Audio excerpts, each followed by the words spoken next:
মাংস ধোয়া হয়ে গেল। আমি এখান থেকে ভালো ভালো 2-3 পিস মাংস নিয়ে মাংস বাটা করবো।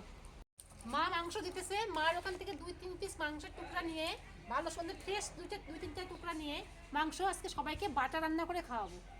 আমি পেঁয়াজ রসুনটা ছুলে দিতেছি।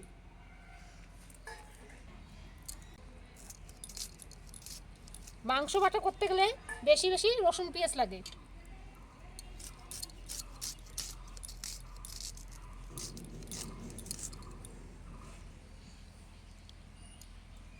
টনটনা করে গরম হয়ে গেছে।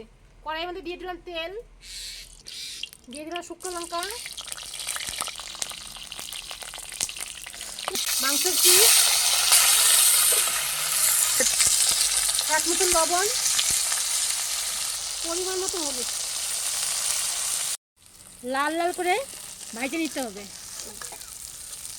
ভাজা হয়ে গেছে, এখন নামিয়ে নিয়ে শিলপাটায় বেটে নেব।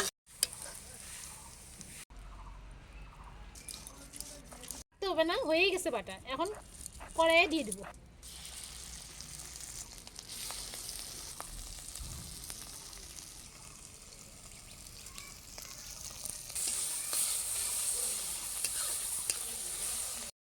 লাল লাল করে মাংস বাটা হয়ে গেছে, বাটা ভাজা হয়ে গেছে, এখন নামিয়ে নেব।